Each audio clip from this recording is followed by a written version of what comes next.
यहां बड़ा क्रांतिकारी ऐलान आया है भारत सरकार की तरफ से कि अब पूरे देश में ऑनलाइन रजिस्ट्रेशन होगा प्रॉपर्टी का। मतलब अब घर बैठे ही आप प्रॉपर्टी को रजिस्टर कर पाएंगे और ये रजिस्ट्रेशन में एक यूनिफॉर्मिटी होगी जो हो सकता है कि पूरे देश में एक ही तरीके से किया जाए। प्रॉपर्टी रजिस्ट्रेशन बिल है क्या और इससे क्या बड़े बदलाव हो सकते हैं, फिर इस पर विस्तार से चर्चा करेंगे। तो देखिए, एक प्रस्तावित बिल है, केंद्र सरकार ने इसका ड्राफ्ट जारी कर दिया है। जिस ड्राफ्ट में रजिस्ट्रेशन बिल इसे नाम दिया गया है 2025 और इसका ड्राफ्ट जारी किया गया है। ऑनलाइन होगा प्रॉपर्टी रजिस्ट्रेशन। कुछ स्टेट्स और यूनियन टेरिटरीज में यह सुविधा है, लेकिन पूरे देश में अभी ऐसा नहीं होता है। तो अब प्रॉपर्टी रजिस्ट्रेशन को ऑनलाइन बनाया जाएगा, दस्तावेजों को यानी डॉक्यूमेंट्स को डिजिटाइज किया जाएगा। अभी तक कागजी कार्रवाई बहुत ज्यादा है प्रॉपर्टी के मामले में, लेकिन अब लैंड रिकॉर्ड से लेकर रजिस्ट्रेशन तक सब कुछ डिजिटल प्लेटफॉर्म पर डिजिटल एंट्री के साथ होगा।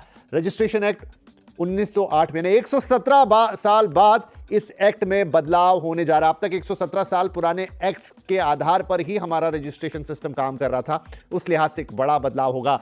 25 जून तक लोगों से इस पर सुझाव मांगे गए हैं। आगे आपको बताएंगे कि आप सुझाव अपने कैसे दे सकते हैं, लेकिन होने क्या जा रहा है वो बड़ा इंपॉर्टेंट है। बिल का मकसद क्या है, क्यों ये लाया गया है? तो प्रॉपर्टी रजिस्ट्रेशन को मॉडर्नाइज करना, कागज हटाना, एक जैसा पूरा करना। अभी भी अलग अलग राज्यों में अलग अलग चीजें अब ये बदलेगी कि नहीं, वो अपने एक्सपर्ट से पूछेंगे, लेकिन फिर भी उसको एक पैरिटी में लेकर आना, आसान, तेज और पारदर्शी बनाना प्रक्रिया को। इस समय बहुत वक्त लगता है, ट्रांसपेरेंसी भी नहीं रहती है और टाइम टेकिंग रहता है। मॉडर्न लीगल फ्रेमवर्क से तालमेल, अब जिस हिसाब से सारी चीजें बदल रही हैं, सारे सिस्टम्स बदल रहे हैं, काफी चीजें ऑनलाइन हो चुकी हैं, उसके साथ प्रॉपर्टी रजिस्ट्रेशन को भी मॉडर्नाइज करना है। पूरे देश में एकीकृत प्रक्रिया बनाना, यानी एक जैसी प्रोसेस को थ्रू आउट। अगर आप किसी एक स्टेट में हैं, दूसरे स्टेट में प्रॉपर्टी खरीद रहे हैं, तो आप कहीं से भी उसे बिना हैसल के रजिस्टर कर पाए, कुछ ऐसी व्यवस्था बनाने की बात है। फ्रॉड की संभावना डेफिनेटली, अगर ये पूरा सिस्टम इंटैक्ट होगा तो फ्रॉड की संभावनाएं कम हो जाएंगी। तो ये कुछ पर्पस हैं इस बिल को लाने के लिए। अब एक और चीज है, डिजिटाइज होंगे दस्तावेज, जो मैंने आपसे कहा। एक बड़ा प्रोसेस ये भी है,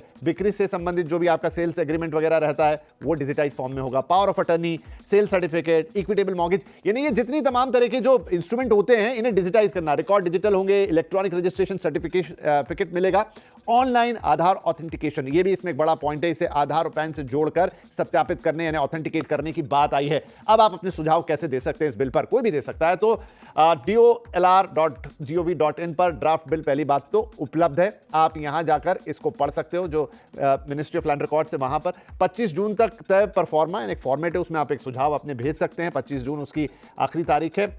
sanand.b@gov.in, यहां पर आप ईमेल के जरिए अपने सुझाव भेज सकते हैं। याद रखिएगा 25 जून उसकी आखिरी तारीख है। MS वर्ड या फिर PDF फॉर्मेट में आप सुझाव देंगे।